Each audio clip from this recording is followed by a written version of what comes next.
Vamos a la palabra de nuestro bendito Señor en el día de hoy. Para ello, por favor, les ruego que abran sus Biblias. El Nuevo Testamento, Evangelio de Mateo. Nuevo Testamento, Evangelio de Mateo, capítulo número 13, versículo 40. Mateo 13, 40 dice la gloriosa palabra de nuestro Señor: de manera que como se arranca la cizaña y se quema en el fuego, así será en el fin de este siglo. Enviará el Hijo del Hombre a sus ángeles y recogerán de su reino a todos los que sirven de tropiezo y a los que hacen iniquidad, y los echarán en el horno de fuego. Allí será el lloro y el crujir de dientes. El título que tenemos en la mañana de hoy, el nombre de la predicación en esta mañana sencillamente es Avance y dificultades de la iglesia. Ese es sencillamente, avance y dificultades de la iglesia. ¿Por qué avance? Porque ciertamente la iglesia de nuestro Señor está avanzando. Nosotros como iglesia local estamos avanzando. La iglesia invisible del Señor está avanzando, pero también surgen tropiezos, también surgen dificultades, también surgen situaciones inesperadas para nosotros, pero que a la postre son situaciones providenciales. Aún en nuestras dificultades, queridos amigos y hermanos, allí hay bendición. Aún en medio de nuestras dificultades, aún en medio de situaciones donde nosotros no parecemos encontrar o dar forma alguna a lo que está pasando, aun si no las entendemos. Recuerden Romanos 8:28, todo sucede para bien para con quienes aman al Señor. Así que la iglesia no es la excepción en esto. Yo deseo comenzar este mensaje con una gran verdad. ¿Ha comprado usted algo que usted espera bueno, pero que le haya salido malo? Oh, claro que sí. Acuérdese nomás de la última bolsa de arroz que compró. Compró arroz creyendo que es bueno y salieron muchas piedras. Y eso nos molesta cuando nos comemos las piedras. A muchos se les han partido dientes, a otros les da fastidio y no quieren comer más. Pero ese es el punto. Compramos algo que aparenta ser bueno, que está blanco, pero no vemos lo que hay por dentro. Hay piedrecitas. O fíjese usted cuando compra una libra de frijoles. Compra los frijoles y todos o la mayoría los ve buenos, y usted pone a remojar los frijoles y salen a la superficie los que están podridos, los que están magullados, los que están malos, etc. Dentro de algo que parece ser bueno, encontramos cuestiones malas. Mire su trabajo, mire el lugar de estudio. Parece que todos en su trabajo quisieran ir al trabajo, a trabajar y a dar lo mejor de ellos, y mentira. De su trabajo solamente unos poquitos van convencidos de que desean trabajar, van convencidos de que es su deber hacer lo mejor y que van a dar lo mejor. Otros madrugan y van al trabajo porque les toca, porque si no, no les pagan, y porque si no les pagan no hay desayuno. Entonces van al trabajo a regañadientes. Es una gran diferencia. Las dos personas pueden tener un trabajo. Uno ama el trabajo, uno se siente gozoso en el trabajo, y la otra persona simplemente me toca ir a trabajar. Hay una gran diferencia, pero los dos van al mismo lugar de trabajo, los dos se sientan en la misma mesa de trabajo. Mire su lugar de estudios. Todos en la universidad quieren ir a aprender. Donde todos en la universidad quisieran ir a aprender, este país sería muy diferente. A la universidad van los que los padres mandan porque ya están cansados con ellos. A la universidad van aquellos que no tienen... que quieren progresar pero que no están convencidos, y con casos que yo conozco cercanos a mi familia, a la universidad van personas que todavía no han definido qué quieren ser en la vida. Entonces tú los ves cambiando de profesión en profesión y los ves haciendo 3 semestres de una cosa y 4 de otra, y etcétera, etcétera, como le pasó a este humilde servidor. Entonces se los estoy hablando por experiencia propia. Pero entonces no todos los que están en un aula de clases quieren estudiar, quieren aprender. Aquí viene el ejemplo difícil. Tercer ejemplo. Lo mismo en la iglesia. Ustedes están sentados y yo los veo prestando atención. Pero la verdad es que la Escritura me dice que no todas las personas que están o que dicen ser parte de la iglesia son en verdad parte de la iglesia. Y ahora vamos a explicar estas diferencias. No todas las personas que vienen al local de la iglesia de verdad quieren venir para aprender. Unos vienen porque les toca, otros vienen porque los padres los traen, otros vienen porque no tienen nada mejor que hacer. No importa, ese no es el punto. Cualesquiera que haya sido la razón por la cual usted vino a este local en el día de hoy, yo la respeto. Aquí nosotros no decimos, si usted viene porque lo mandaron, entonces se tiene que ir. No, todos son bienvenidos todos los días, todos serán bienvenidos sin lugar a dudas. Aquí la cuestión es de autoexaminarnos y de tomar estos ejemplos que les he dado, porque aún dentro de la iglesia profesante hay cosas buenas y hay cosas que no son buenas. Lo que yo quiero también advertirles antes de entrar en materia en el día de hoy es, no se sienta, por favor, en ningún punto de la predicación, no se sienta ofendido. Yo no preparo un mensaje pensando en el hermano, pensando en la hermana, pensando en el que está atrás, o pensando en el que se duerme, o pensando en el que cabecea. Yo no lo preparo para eso.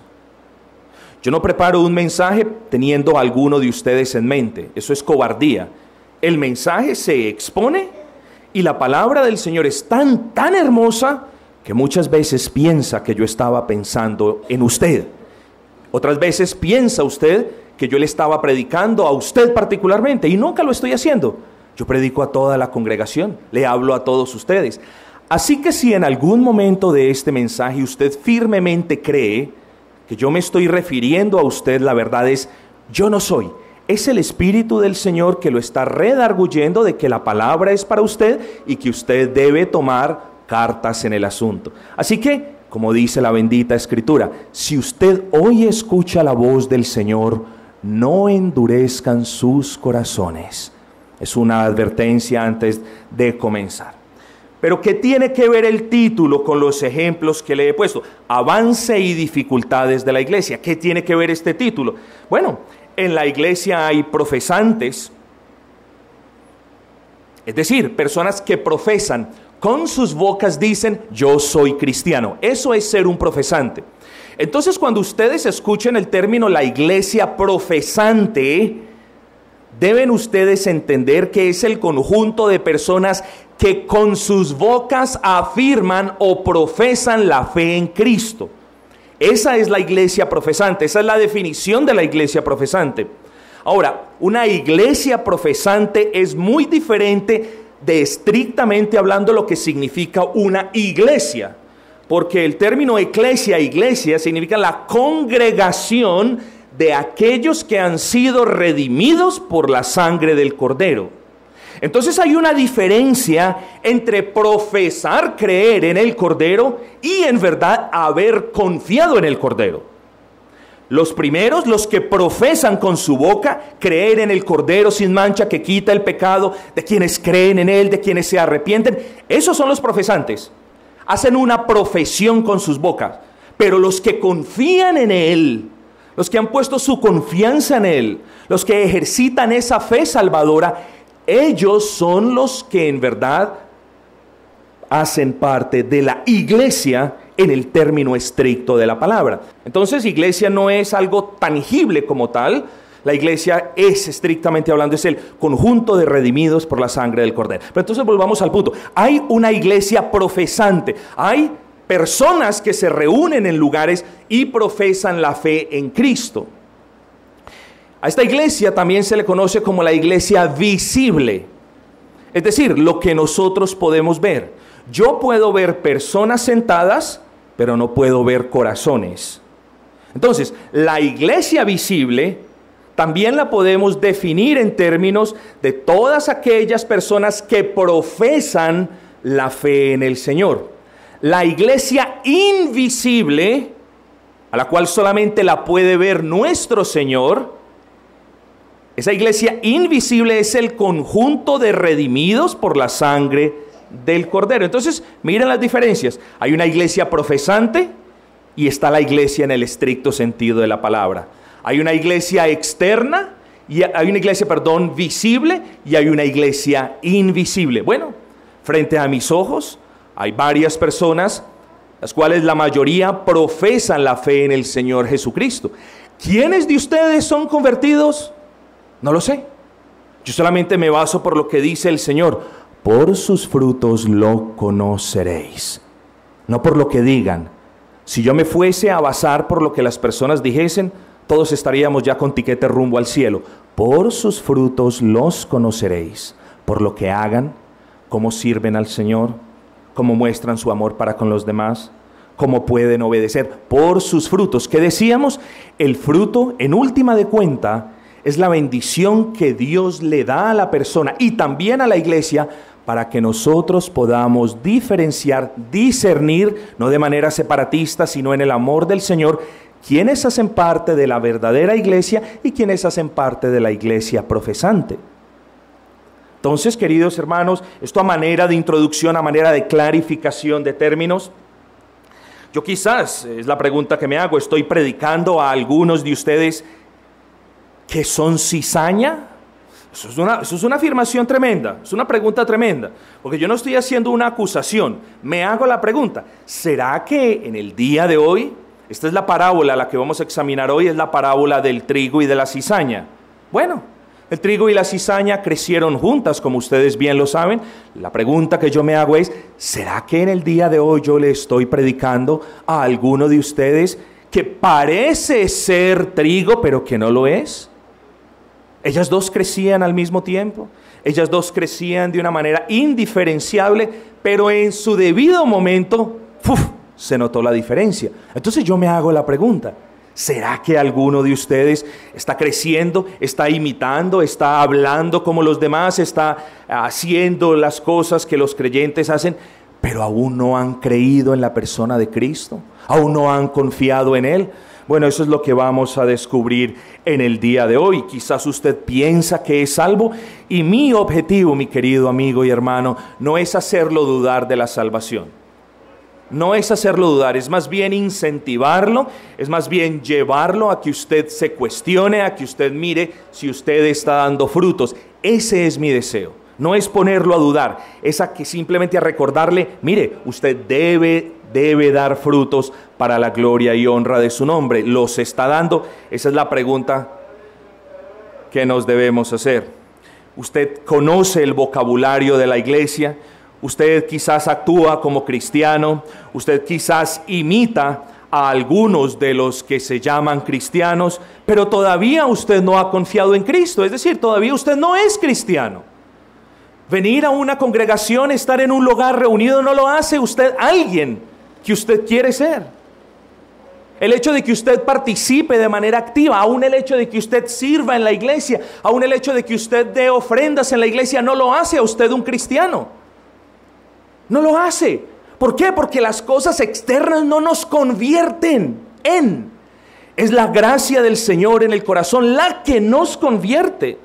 Así que una verdadera conversión, un verdadero cambio de vida, no es inducido por un esfuerzo personal, ni tampoco es llevado a cabo por una obra que yo haga, o por un acto benéfico. ¡Oh, no!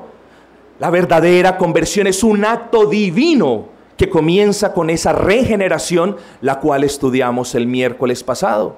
Entonces, mis queridos amigos, por el hecho de que usted venga a la congregación, por el hecho de que usted hable como los demás hablan dentro de la congregación, por el hecho de que usted haya nacido en un hogar cristiano, por el hecho de que usted haya experimentado cierta luz y entendimiento y comprensión de la Biblia, no necesariamente estamos hablando de un cristiano, valga la redundancia. Hay muchos cristianos que no conocen la Escritura. Hay muchos no cristianos que conocen la Escritura, más bien ese es el ejemplo que les quería dar. O si no, mire los ateos. Es vergonzoso ver cómo un ateo conoce más la Escritura que algunos de ustedes. Y no estoy haciendo ningún tipo de acusación, pero les estoy dando una realidad. Satanás conoce la Escritura. Los demonios conocen la Escritura. Pero hay personas que son cristianas y no conocen nada de la Escritura.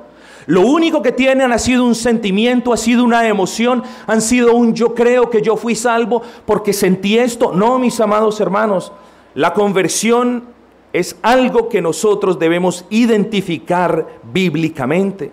La conversión últimamente nos trae a dar frutos y la pregunta que yo tengo para cada uno de ustedes es, ¿Cuándo fue el último fruto que usted dio? ¿Cuándo fue el último fruto que usted dio? Vuelvo y repito, bueno, eso quizás nos hable un poco de nuestras conversiones. Entonces ruego a Dios y le pido a usted que no deje de escuchar, no lo quiero perder, quiero conservar su atención. Deje que el Señor hable a su corazón. Si usted es salvo, gloria al Señor. Estoy convencido de que si usted es una persona salva por la gracia del Señor, este mensaje no lo ofenderá, este mensaje no le dolerá, usted no se sentirá aludido, no. Pero si usted no es una persona salva, yo ruego al Señor para que este mensaje sea un punto de inflexión en su vida. Yo ruego al Señor para que este mensaje sea un punto de cambio en su vida, y ruego al Señor para que así sea. Avance y dificultades de la iglesia. Vamos a ver 3 parábolas. Quiero adelantarme y simplemente hablar de 2 parábolas en especial antes de entrar en el centro del asunto. Versículo 31 y 32. Otra parábola les refirió diciendo: el reino de los cielos es semejante al grano de mostaza que un hombre tomó y sembró en su campo, el cual a la verdad es la más pequeña de todas las semillas, pero cuando ha crecido es la mayor de las hortalizas y se hace árbol, de tal manera que vienen las aves del cielo y hacen nidos en sus ramas. Amados, yo creo que es justo, como siempre trato de hacer, de decirles, hay una gran disparidad de opiniones en lo que respecta a la interpretación de las parábolas que el Señor no explicó. Ustedes vieron que en la parábola del sembrador, el Señor continúa hablando y después la explica. Y ahora vamos a ver 3 parábolas. Esta es la segunda, la tercera, ni la segunda ni la tercera tienen una explicación explícita, sino que la primera sí, es decir, la parábola del trigo y de la cizaña. Entonces, como el Señor en su bendita providencia no nos deja una explicación explícita, valga la redundancia, ustedes excúsenme, de estas 2 parábolas, nosotros tenemos que hacer un estudio exegético del mismo y tratar de llegar a una conclusión. Ahora, grandes teólogos han hecho lo mismo que yo hice y simplemente han llegado a conclusiones diferentes. Estamos hablando del reino de los cielos. El reino de los cielos es el reino eterno de Dios sobre toda la raza humana, inaugurado en la tierra en la persona de Jesucristo. El reino de los cielos se ha acercado. Y después el Señor dice más adelante, el reino de los cielos está en vosotros. Es una realidad presente, recuerden, pero el reino de los cielos también es una realidad escatológica, es un futuro escatológico. La consumación, el estado perfecto vendrá al final de los tiempos. El reino de los cielos. Está hablando en parábolas del reino de los cielos. Bueno, ¿qué quiere decir esta parábola de la semilla de mostaza? Queridos hermanos, esto indica sin lugar a dudas el comienzo diminuto, pequeño del reino de los cielos. He aquí, tenemos a un hombre que fue despreciado, fue vituperado, nació en un pesebre, en extrema pobreza, en necesidad. Y he aquí, ese es el Señor de señores y el Rey de reyes. El Rey de reyes descendió y se hizo como nada, como siervo, para que el reino de los cielos en este mundo caído fuese inaugurado. El reino de los cielos, lo podemos mirar desde esta perspectiva, siempre tiene un origen diminuto, y a eso se refiere la semilla de mostaza. Nosotros queremos, o creemos más bien muchas personas, que la iglesia es un remanente. Sí, la iglesia continúa siendo un remanente, y más cuando tú ves que la iglesia, y hay iglesias por todas partes, pero son iglesias profesantes. La verdad es que son o distan de ser una iglesia bíblica en el sentido de la palabra. Entonces, sí, la iglesia como siempre es un remanente que Dios ha guardado. En el Antiguo Testamento la iglesia no era Israel como tal, esa es la manera de ver los presbiterianos. La iglesia era un remanente dentro del pueblo de Israel, y trataba el Señor a Israel de una manera especial, de una manera típica, pero era un remanente. Hoy somos iglesia, nosotros creemos que somos muy pocos. No, amados. A lo largo de la historia son millones de personas que por la gracia del Señor han creído en Cristo. Hoy en día, a pesar de la apostasía en la que vivimos, a pesar del declive moral y teológico en el que vivimos, hoy en día son muchas las personas que aman a Cristo. Podemos diferir con algunos hermanos, sí, pero son muchas las personas que aman a Cristo. Entonces el reino de los cielos, como les decía ahora, está creciendo cada día. Ahora, ¿hasta qué punto? ¿Hasta el punto de conquistar toda la tierra? No, ese es el punto optimista. Ahorita vamos a hablar quizás de él un poco. No, estamos creciendo hasta cuando el Señor dictamine que el tiempo se ha acabado y venga a juzgar a vivos y a muertos. El reino de los cielos, como una semilla de mostaza, crece de manera grande y de manera notable. Esta parábola del reino de los cielos, cuando es comparada con esta pequeña semilla de mostaza que crece y que se hace la más grande de las hortalizas, es la manifestación externa del reino de los cielos. Así que, queridos amigos, debemos estar orando, debemos seguir trabajando. Dios no nos ha prometido algo que Él no vaya a cumplir. El plan de Dios no va a fracasar. Nosotros tenemos que seguir evangelizando sin lugar a dudas, pero recordemos con esta parábola: el reino de los cielos es como una semilla de mostaza que es plantada, que es sembrada y a su tiempo crece y es de beneficio para los suyos. En este crecimiento veamos tres cosas antes de movernos hacia la parábola de la levadura. Dios es el comienzo. El reino de los cielos no se inauguró con un hombre. El reino de los cielos fue inaugurado por el Rey de Reyes. Y nosotros no podemos perder de vista que todo lo que nosotros hagamos no puede ser innovación nuestra. El mensaje del Evangelio no puede contener ningún elemento innovador. Si nosotros queremos que la simiente, que la semilla de vida crezca para la gloria y honra de nuestro Señor, debe ser la misma semilla de vida que el Señor nos mandó a predicar. Si nosotros queremos ver almas convertidas en la iglesia, el Evangelio, la buena semilla, se debe predicar. Entonces, nada comienza con nosotros. La vida comienza con la simiente de vida, con esa semilla que el Señor esparció. ¿Qué es lo otro que podemos ver? No solamente que Dios es el comienzo de la obra, sino que también Dios da el crecimiento a la obra. Lo que vemos ahora es un árbol, pero lo que no vimos fue cómo una pequeña semilla de mostaza fue plantada. Cómo una semilla de mostaza crece y se forma como un árbol. Bueno, solamente Dios lo puede hacer. ¿Cómo puede dar frutos? Solo Dios lo puede hacer. La semana pasada hablábamos una cosa: ni en el campo que ha sido pisoteado por el pecado, ni en el terreno que parece estar muy bien, pero que por debajo corre un subsuelo pedregoso y rocoso, ni en aquel terreno que está siendo ahogado por la maleza, en ninguno de los tres hay producción de frutos. Solo hay producción de frutos en el buen terreno.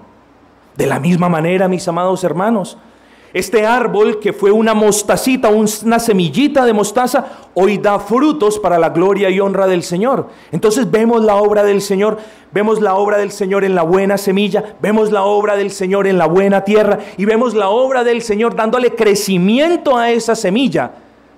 Todo en la iglesia comienza y se sostiene por la gracia de Dios.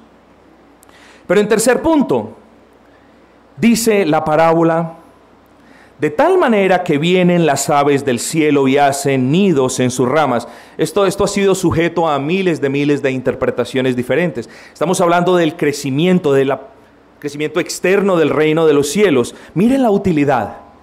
Vienen las aves del cielo y hacen nidos en sus ramas. ¿Cuántos de ustedes, mis queridos amados, antes de que por la gracia del Señor esta iglesia naciese, cuántos de ustedes estaban desprotegidos allá afuera? ¿Cuántos de ustedes no saltaban de lugar en lugar, de congregación en congregación? ¿Cuántos de ustedes no habían hecho nido en una congregación para vivir allí, para beneficiarse de los frutos, para beneficiarse de la sombra? ¿Cuántos de ustedes, mis amados?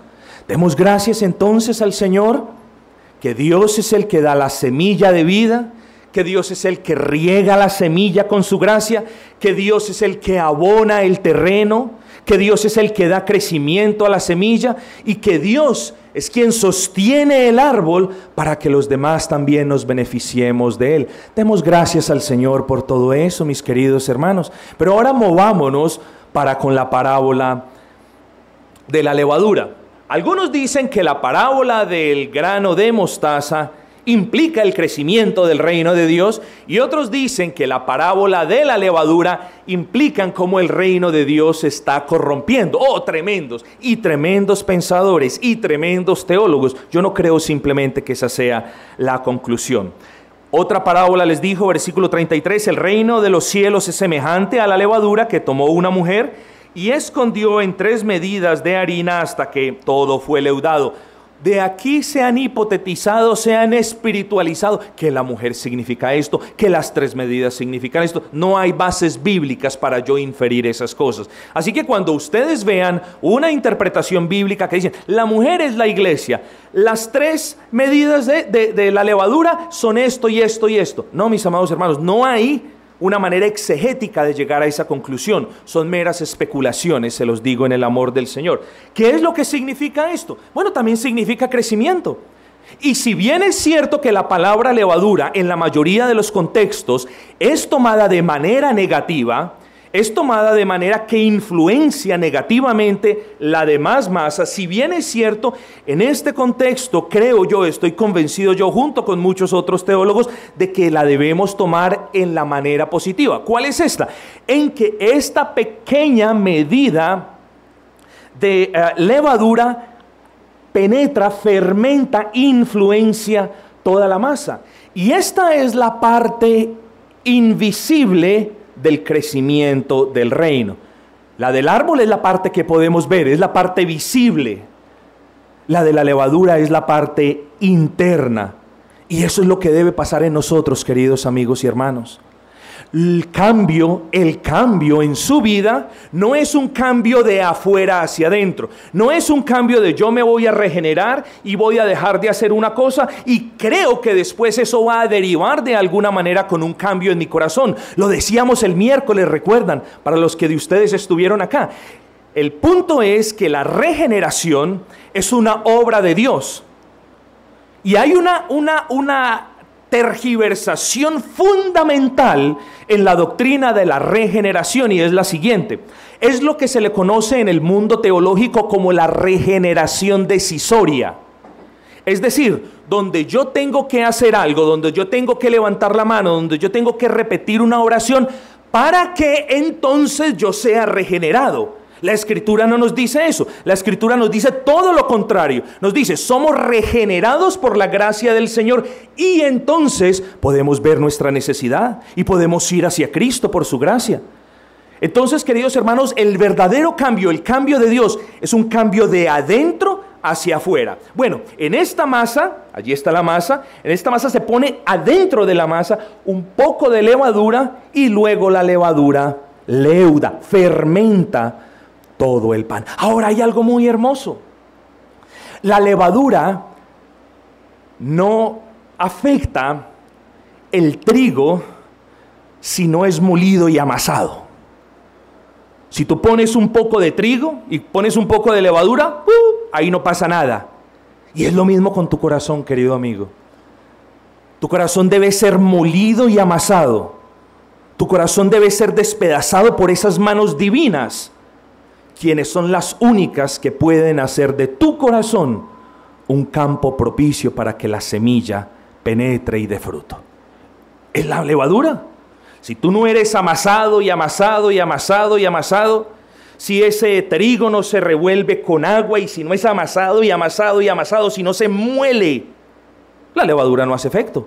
Entonces, para que la levadura haga efecto, tiene que ser molido, tiene que ser mezclado, tiene que ser amasado. Y entonces, cuando la levadura se pone, hace efecto en toda la masa. ¿Acaso no queremos que ese sea el caso con nosotros? ¿Acaso no queremos que nuestras mentes sean afectadas? ¿Acaso no queremos, acaso no es nuestro deseo pensar en lo que es honroso, pensar en lo que es decoroso? ¿Acaso esa segunda facultad de nuestra alma que son nuestros sentimientos, nuestras emociones, nuestros afectos, ¿acaso han sido ya depuradas? ¿O tú amas lo perverso? ¿O tú amas lo que Dios aborrece? ¿O tú aborreces lo que Dios ama? ¿Cuánto necesitamos, por así decirlo, que ese cambio divino afecte lo más profundo de nuestro ser? Porque es más fácil hacer cosas externas, como la cizaña que crece junto al trigo, que se parece al trigo, pero que no es trigo. Es muy fácil ser un imitador. Amados, lo que nosotros aquí estamos es alertando a las personas a no ser imitadores de otros, sino a pedirle al Señor que rasgue sus corazones, que pueda amasar sus corazones para que ese cambio en esa semilla de vida dé fruto, crezca e influencie su mente, como usted piensa, e influencie también los afectos, lo que usted siente y también lo que usted hace, su voluntad, pero que también dé vida a su conciencia. Porque quizás usted es una de aquellas personas que cuando hace algo malo y lo ha venido haciendo por un tiempo, ya no le parece tan malo. Ya se acostumbró a hacer lo malo. Ya su conciencia no se atreve a decirle, oiga, eso es malo, porque sabe que usted le va a decir, no, eso no es malo. No, sigue siendo malo, sigue siendo pecado, porque Dios es inmutable y sus estándares son inmutables. Es usted el que se ha degenerado más y más. Es usted en quien todavía, si es que ha recibido la simiente de vida, todavía no ha permeado en todas las esferas de su vida.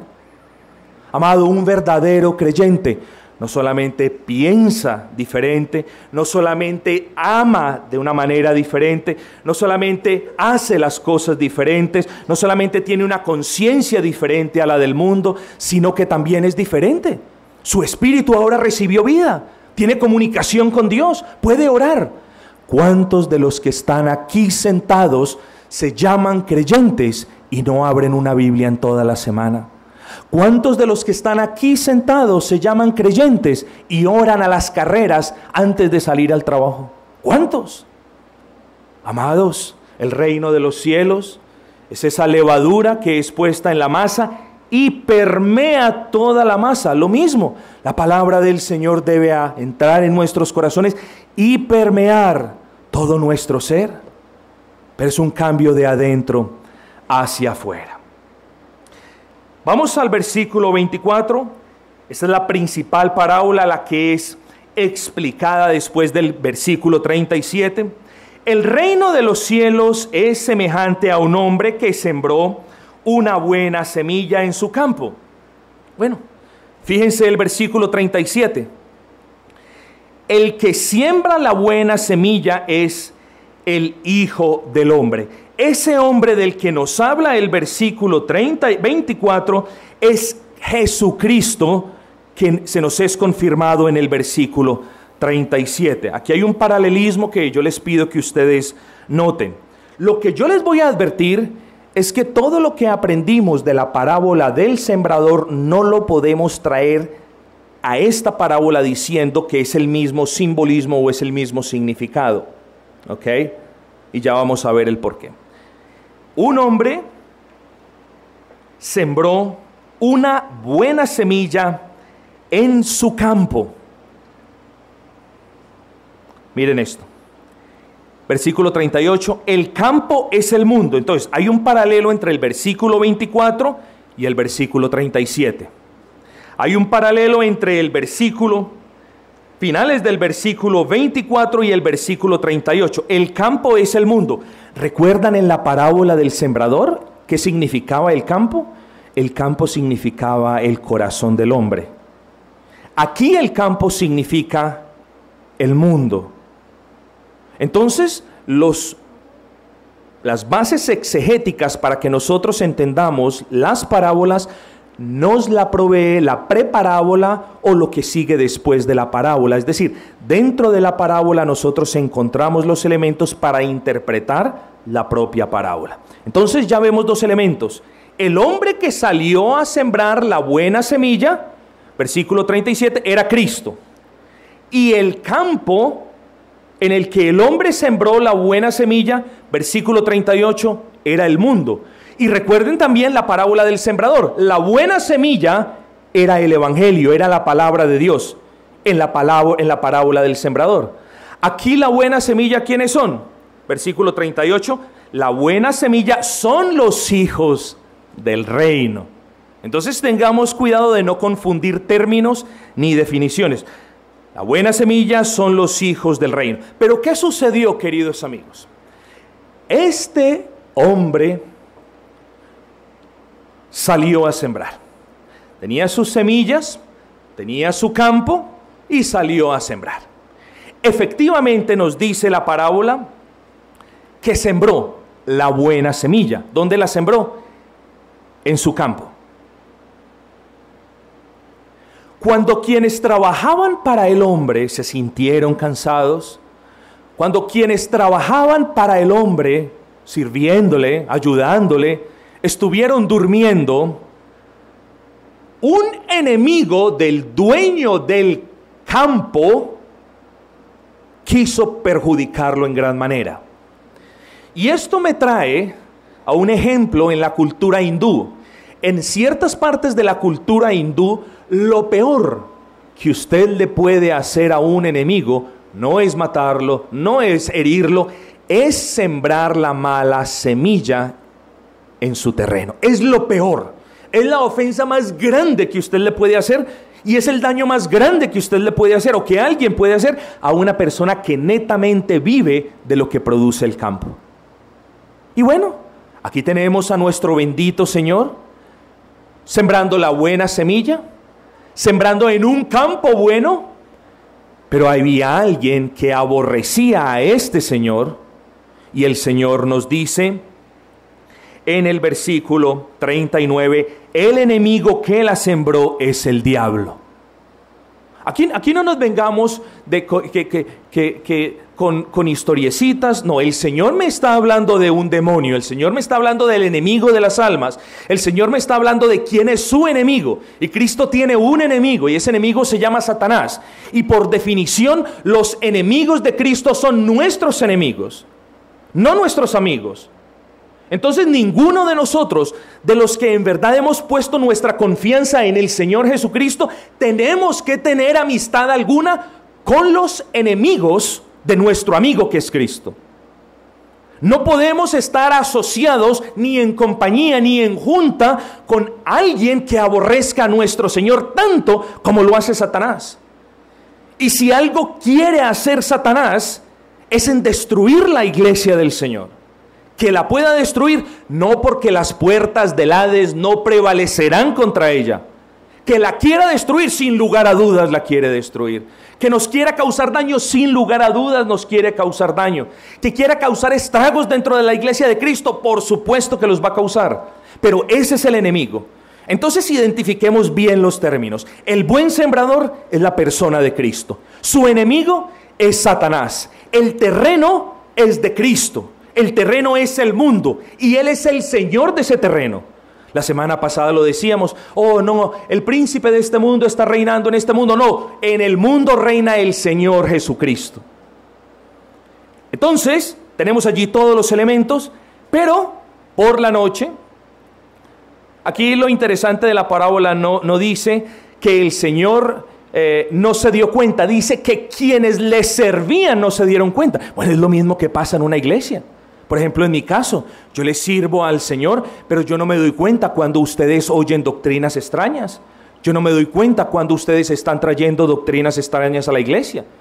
Yo le he pedido a alguno de ustedes que tengan oídos puestos de qué es lo que se habla doctrinalmente en la congregación. No vaya a ser de que yo esté predicando una cosa y hayan otras personas hablando otra cosa. Eso sí no lo podemos permitir. Pero la parábola continúa diciendo, y vino el enemigo, y mientras dormía, versículo 25, sembró cizaña entre el trigo, y como buen cobarde, se fue. Sembró cizaña. Los ingleses denominaban a la cizaña, lo digo con cuidado y con sumo respeto, el trigo bastardo. Así se le llamaba a la cizaña, el trigo bastardo. Un trigo que parecía trigo, pero que no era trigo. Un trigo que crecía como el trigo, pero que no era trigo. Un trigo que aparentaba dar fruto, pero que no lo daba. El trigo bastardo. Hay nombres técnicos, no los voy a decir, pero este era el nombre que los ingleses le daban a este tipo de trigo. Y fíjense en ustedes, llegó la siembra, ambos recibieron cuidado de la tierra, ambas semillas, el bueno y el malo. Sobre ambos llovió la misma cantidad de gracia, sobre ambos llovió la misma cantidad de abono, ambos comenzaron a brotar, ambos continuaron creciendo, y solamente hasta que llegó un tiempo se pudo notar la diferencia entre lo que Dios había hecho y el daño que Satanás había hecho. Solamente tiempo después. Nosotros somos tentados a decir, no, esto hay que solucionarlo ahora. Tenemos que quitar lo que no es trigo como tal. Resulta, y esto no lo digo yo, esto lo dicen las personas que saben de agricultura, resulta que en el caso particular que nos relata el Señor Jesucristo, no era para nada sabio tratar de arrancar la cizaña. Y no era sabio porque arrancando la cizaña también íbamos a arrancar partes de las raíces del trigo, íbamos a lastimar tallos del trigo que ya estaban germinando. Cuán poco de la mente de Cristo podemos tener muchas veces. Cuán a menudo queremos reaccionar en la carne diciendo, no, quiero tener una iglesia donde todos sean así o todos sean así. Usualmente el pastor se ve muy a menudo tentado a anhelar eso, pero la palabra nos recuerda, ¿no? Dentro de la iglesia profesante, dentro de la iglesia visible, crece el trigo y también va creciendo la cizaña. Y puede que un pastor no lo sepa reconocer. Puede que un pastor siempre esté pendiente de los frutos y esa es mi labor. Pero puede que alguien se parezca tanto a un trigo que yo no lo pueda reconocer. Amigos, aquí el problema no es cuánto yo lo pueda reconocer o no lo pueda reconocer a usted, si es que usted es cizaña. Aquí el problema es que usted se pueda reconocer a usted mismo y mire si usted está dando frutos para el Señor.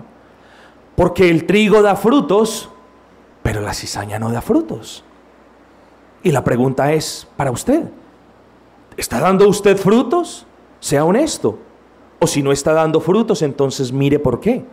Entonces estas dos semillas brotaron, crecieron, comenzaron a crecer, pero solamente tiempo después fue donde se vio la diferencia. Y el Señor en su infinita sabiduría dijo, no arranquen la cizaña de entre el trigo. Dejen que convivan juntos.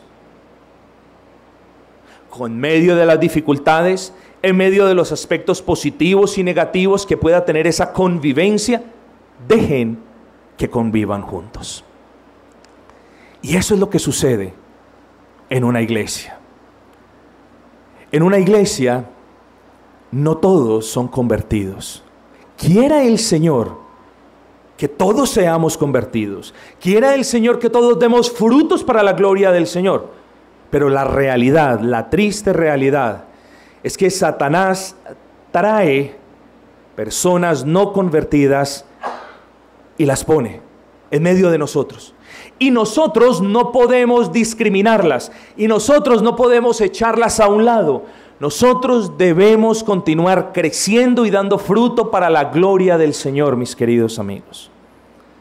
Porque ninguna iglesia tiene la potestad de decir, usted es una cizaña, largo de aquí. Sé que muchos lo hacen, pero una iglesia de Cristo jamás lo puede hacer. Dios nos llama a discernir. Dios nos llama a mirar el testimonio. Dios nos llama a tener frutos, por supuesto que sí. Pero nosotros somos una iglesia, mis amados hermanos. Somos pocos, nos conocemos, quizás la mayoría somos creyentes, quizás otros no lo sean. Pero si el Señor nos permite más crecimiento, la dificultad se va a ampliar de manera proporcional. Siempre sepamos nosotros que va a crecer la cizaña al lado del trigo. y que se van a aparecer.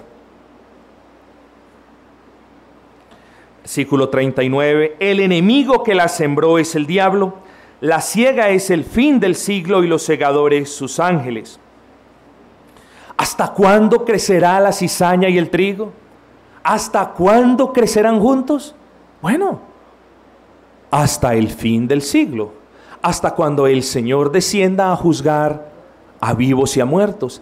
Ese día sucederá un acto que se dividirá en dos partes. La primera, fíjense en ustedes, el Señor, el dueño del campo, recogerá de su reino a los que sirven de tropiezo y a los que hacen iniquidad.